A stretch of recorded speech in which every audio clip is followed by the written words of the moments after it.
From living in my car to saving my family's business. How I built my dream against all odds. I got kicked out of my own house for refusing to join the family business. I ended up living in my car, building software for small businesses, and eventually turning it into my own company. It was a wild ride, but it had to happen. The first time my dad shouted at me, his voice was so loud that it shook the light fixtures in our spotless kitchen. His face went red, then purple, and I could tell he'd had too much scotch. I stood there, trying to keep calm. I want to start a software company, I said. I've already built a prototype. It could really help small businesses. He slammed his glass down, his voice filled with rage. Absolutely not, he snapped. We didn't pay for your Stanford degree, so you could waste your life on some fantasy. You're going to join Sterling Enterprises. End of discussion. I looked at my mom for support, but she was frozen in place by the kitchen island, keeping her distance like she always did when things got heated. The diamond bracelet I'd given her for Christmas sparkled on her wrist, a reminder of the freelance coding work I'd done to afford it. Mom, I said, you've seen how many small businesses are struggling with technology. My platform could really help. She groaned, barely lifting her eyes from her nails. Ethan, she said, your dad's right. This tech obsession isn't practical. Sterling Enterprises needs you. The business has been in the family for generations. In truth, Sterling Enterprises was in trouble. Their systems were outdated, and they were struggling to compete in a digital world. But I had bigger dreams. I'm not asking for money, I explained. I've got savings. I just need some time. Dad scoffed. Time? You want time to play with computers while real businesses are on the line? While your sister's already on track to make partner at her law firm? Claire, my older sister, the one everyone compared me to, was already a success. She'd gone to Harvard Law, became the youngest partner at her firm, and married a doctor. This isn't playing, I insisted. I've got clients interested. Small businesses need affordable software, and the big tech companies aren't giving it to them. My dad was having none of it. He threw his glass at the wall. It shattered as he yelled, enough. You've got a choice. Join Sterling Enterprises Monday, or get out. See how far you get without us. Even though I was shaking, I stood my ground. I glanced at my mom one last time. She wouldn't even look at me. I could see her avoiding my eyes, and my dad was shaking with fury. This was it. The choice I made now would change everything. I stood up, calm as could be. I'm out, I said. Good luck trying to modernize Sterling Enterprises without me. As I started to leave the room, my dad rushed at me. But I was ready. I'd packed the essentials already, my laptop, a hard drive, 2 changes of clothes. I had a secret account where I kept my savings that my parents couldn't access. My dad yelled up the stairs, "You've got 1 hour, then I want you gone." I grabbed my favorite hoodie, checked my emergency pack, and took a final look at my childhood room. My trophies from coding competitions and the article about the software I created in high school were still up on the wall. The phone buzzed in my pocket. It was Finn, my best friend. Operation Escape still on, he texted. Plan B activated, I typed back. Finn and I had practiced this scenario months ago. I was going to crash at his small flat above his family's store until I could get on my feet. My mom called out as I was about to leave. Ethan, please, just think this through. Your dad only wants what's best for you. No, Mom, I interrupted. He only wants what's best for Sterling Enterprises. There's a big difference. I walked out without looking back. The first night in my car felt surreal. I parked on a quiet street just 2 blocks from my parents' house, far enough that they wouldn't see me but close enough to steal their Wi-Fi. I set up my laptop and started working, ignoring the voice in my head telling me I was making a huge mistake. When Finn dropped off some food later, he asked, "You sure about this? Mom's pad thai is incredible. You can crash on my couch." I shook my head, showing him my makeshift office in the front seat of my car. I had my laptop, a portable charger, and a hotspot for backup internet. I need to stay mobile for now, I explained. Can't risk them finding me and forcing me back. He took a look at my screen. What exactly are you building? I showed him my prototype. I call it Smart Start. It's an all-in-one digital platform for small businesses. Point of sale, inventory management, customer relations, online presence, everything they need to compete today, but simplified and affordable. Finn nodded slowly. Sounds like what your dad's company needs. But for smaller businesses, right? I thought about all the small businesses in my neighborhood that couldn't keep up with the digital revolution. Exactly. Big tech isn't serving them. There's a huge market here. I told him I'd have a basic version ready in 2 months. I was close. Most of the core functions worked. I just needed to polish the interface and add a few features. I didn't tell him that I was secretly documenting every flaw in Sterling Enterprises' systems, every inefficiency, security weakness, and missed opportunity. I wasn't doing it out of spite. I knew they'd need this someday. They just didn't realize it yet. Life settled into a strange rhythm. During the day, I worked from coffee shops, buying just enough to use their Wi-Fi. At night, I parked near my parents' place to use their fast internet for uploads and testing. Food was mainly protein bars and leftovers from Finn's family. I learned which parking lots were safe to sleep in and which ones weren't. I took showers at a cheap gym, and despite how uncomfortable it was, it served a purpose. It let me focus on building Smart Start. No distractions, no criticisms from my dad, no passive disappointment from my mom. Then, one weekend, Claire showed up. "This is crazy, Ethan," she said, after finding me at my usual coffee shop. "You're living in your car to prove what? That you're as stubborn as Dad?" I kept coding without looking up. "I'm building something important," I said. "You're throwing away a guaranteed future with the family business," she argued. "The family business is dying," I shot back. "Dad's too proud to admit it, but their systems are ancient, their processes are broken, and their competitors are eating them alive." "Then help fix it," Claire said, finally looking me in the eye. "I am," I replied, "just not the way they want me to." She left a thick envelope on the table before storming off in frustration. Inside was $5,000 in cash, with a note that said, "Don't be an idiot. Come home." I used the money to upgrade my equipment and buy a better laptop. By the second month, things started picking up. A local bookstore, a family-run hardware store, and a new food truck business reached out to me about testing Smart Start. They all had the same problems that my platform was designed to fix. The bookstore owner smiled when I showed her the inventory management system. "This is exactly what we need," she said. "QuickBooks is too complicated and custom solutions are too expensive. How much would this cost?" I gave her a price that was lower than the usual rate, hoping for some good word of mouth. By the third month, I had clients paying me small amounts, but enough to get a studio apartment. But I didn't tell my parents. I didn't want them to find out. Then, everything changed. One day, my phone rang. "Is this Ethan Sterling?" a professional voice asked. "Yes," I replied. "This is Ethan." "This is Owen Grant from Zenith Ventures," he said. "We've been hearing interesting things about your Smart Start platform." My heart stopped. Zenith Ventures, one of the biggest early-stage investors in the country. We'd love to discuss potential investment. I didn't know it then, but that call would set everything in motion. It would confirm my vision and force my family to face their financial problems in a way no one could have predicted. "You're looking at a zero churn rate with an average user engagement of 4 hours daily," Owen said, glancing at the data on his screen. "That's impressive." He switched to a second screen, showing my company's incorporation documents. "Innovative Solutions LLC, registered 6 months ago," he continued. "Yes, all self-funded so far." He gave me a sharp look. "You're Charles Sterling's son." My heart skipped. "You know my father?" I asked, trying to hide my surprise. Owen nodded, leaning back a little. "Sterling Enterprises was one of my first investments, back when your father bought out the minority shareholders. They've been struggling to adapt to the digital market." "I hear." I kept my face neutral. "I wouldn't know. I'm not involved with Sterling Enterprises." He tapped his iPad, and a new document popped up. "We'd like to offer you seed funding, $2 million for a 20% stake." I tried to keep my hands still, but they were shaking. $2 million was more than I ever thought I'd see. Owen went on, "There's just one condition. We want you to expand your focus. Small businesses are good, but mid-sized enterprises need these solutions too. Companies like, say, Sterling Enterprises."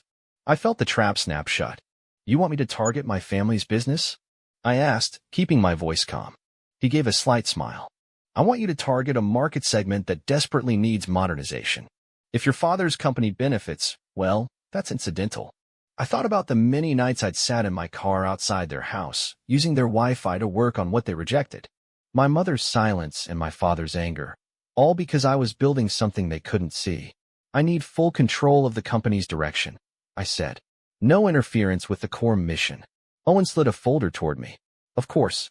Have your lawyers look it over. But don't wait too long. This market won't stay open forever." 3 days later, after going over the details with my sister Claire, who was a better lawyer than she realized, I signed the contract. "You're really doing this?" she asked, handing the papers back with her notes. I'm building something that could save Dad's business, I said, if he's willing to see it. She shook her head. You know he won't. Not coming from you. She was right. But I had a plan. Scaling up over the next 6 months was a blur.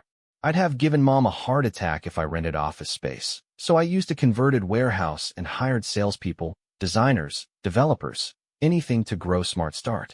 When Finn took over as head of customer success, his knowledge of small business owners made a huge difference. Smart Start grew faster than Owen had expected. The business world took notice. Within months, our user base expanded from dozens to hundreds to thousands. Then the tech press caught wind of us. A headline in Tech Digest made all the difference. Digital David versus Goliath. How Smart Start is disrupting enterprise software. The article praised us for helping small businesses compete with big corporations, for our creativity, and our focus on user experience. My connection to my father was mentioned, but almost as an afterthought. The next call came right after the piece went live. Claire was on the other end. Dad's furious. I leaned back, shocked. Without any formal greeting, she added, he's calling an emergency board meeting. Why? Smart Start isn't competing with Sterling Enterprises. I blinked. Really? Yeah. 3 of their biggest customers just switched to your platform. I sat there, stunned. I hadn't noticed how quickly mid-sized companies had started using Smart Start. We've been so focused on the small guys. There's more, Claire insisted. Their latest quarterly numbers are terrible. Really bad. The board's talking about forcing Dad out if he doesn't modernize. I pulled up Sterling Enterprises financials. The numbers were worse than I had imagined. Within 6 months, their stock had dropped 40%. The rate of customer attrition was climbing. They were on the edge of bankruptcy because of their outdated systems. They need help, I muttered. They need you, Claire said, her voice tight. But you know Dad won't admit it. I thought about what Owen Grant had said, how mid-sized businesses like Sterling needed what we were offering. Maybe, I said softly, they don't have to recognize me. That evening, I called an emergency team meeting. I showed them the prototype I'd been working on in secret, an enterprise version of Smart Start, tailored for larger companies. We're launching enterprise solutions, I told them. Finn frowned. I thought we were sticking to small businesses. We are, I said. But there's a whole segment of mid-sized companies that's getting crushed between small business agility and big corporation resources. They need what we've built. I didn't mention that every feature in this system was designed specifically to solve the problems I'd identified with Sterling Enterprises. Weeks later, after a nonstop work push, we launched enterprise solutions under a subsidiary with a name that made it hard to link back to me. The marketing campaign was aimed at larger businesses struggling to embrace digital change. Days after we launched, the new chief technology officer at Sterling Enterprises reached out. The meeting was set for their headquarters. I watched the secure video feed as my father and his board were shown our solution. I saw his face tighten as he realized that this was exactly what they needed. Then his frustration as the board members eagerly asked about the costs and implementation. The investment would be significant, but the potential return. One of our sales leads said. My father cut him off. We'll need to see other options. An older board member, Jonathan, leaned in. We've seen 12 presentations in the last 2 months. This is the only solution that actually addresses our specific needs. I watched as my father realized what was happening. The board was pushing for change, and they were starting to see that enterprise solutions was their best shot at survival. Fine, he said, his voice tight. Start the procurement process. I shut down the video feed, a strange emptiness settling over me. I had done it. I had saved the company, confirmed my vision. But why didn't it feel like a win? 3 days later, Claire called again. Dad's drinking, she said. Mom's talking about separation. Not because of enterprise solutions, I said, but because he knows he's failing. She hesitated. He keeps saying he should have listened to you. I thought about everything that had brought us here, the pride, the silence, the barriers. What if I could save both the company and his pride? As I presented my proposal, I knew I had to make it clear. Smart Start isn't just a software platform, I said. It's a potential merger opportunity. My dad's head snapped up. Merger? I showed him the proposal I'd been working on for weeks. Smart Start Technology would acquire a controlling interest in Sterling Enterprises, I explained. But the Sterling name stays. The legacy business continues, just updated with modern technology. The current CEO transitions to Chairman Emeritus, focusing on strategic partnerships instead of daily operations. There was silence. My dad whispered, "You want to buy my company?" I shook my head. "No, I want to save it. I want to transform it, keep the history alive, but we need to do it now, before the market leaves you behind." It was my mom who spoke up first. "Charles, listen to him." Startled, Dad turned toward her. She'd never raised her voice in 30 years of board meetings. "I've seen what Ethan built," she said. "I've seen what he sacrificed. This isn't about winning or losing. It's about family." Dad laughed out loud. "Family? He abandoned the family business." "No, I didn't," I muttered. "I found another way to support it." Every feature, every innovation in enterprise solutions was designed with Sterling Enterprises in mind. Because, despite everything, I never stopped believing in what this company could be. I moved closer to his chair and opened a second document on my tablet. It was my original business plan, the one I'd written in my car the night after I was kicked out.